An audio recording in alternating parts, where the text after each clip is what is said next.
Hi, welcome aboard. 2.5 short years ago, John Haines established the Signature organisation in Brisbane. Now, John had had many years of history in building high-performance boats for the general public and also building and racing offshore ocean races. He put every single last piece of that experience into the design and building of the Signature range, and the 2.5 years is really quite astonishing because not only have the boats virtually taken over the marketplace from the point of view of quality and performance, size for size, but the range that he's built is enormous.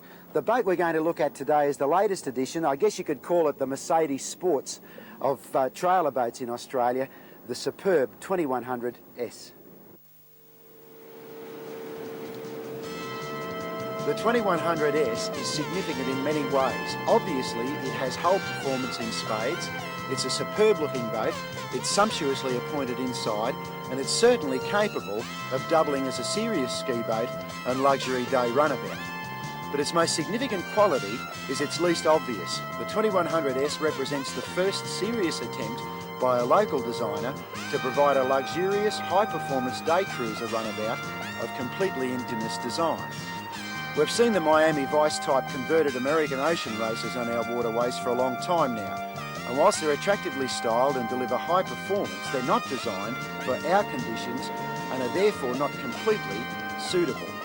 The 2100S, on the other hand, carries the conceptual ideas which John Haines began with the SA series of Haines Hunters to their logical conclusion, and provides us with all of the luxury and performance of the American-derived boats, combined with the hull performance and versatility demanded by local conditions and user patterns.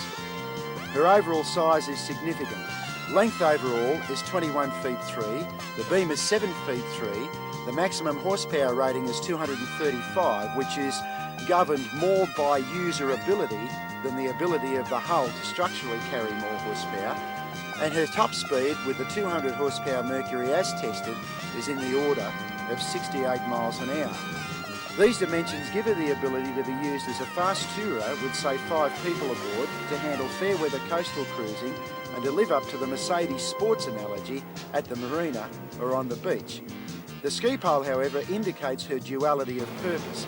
In spite of her size, she's able to mix it very well with her smaller sisters on a narrow river and work her heart out day after day as a ski hack.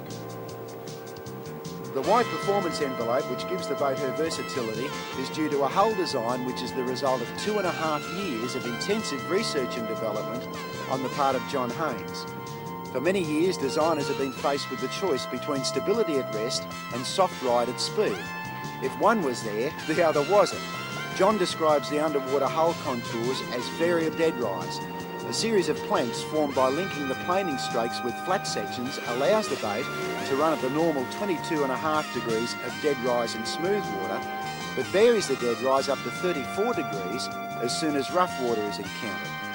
The interesting thing about this, and the feature which is patented worldwide, is that stability at rest is unaffected, and we can now enjoy soft ride with none of the disadvantages of a tender boat at rest.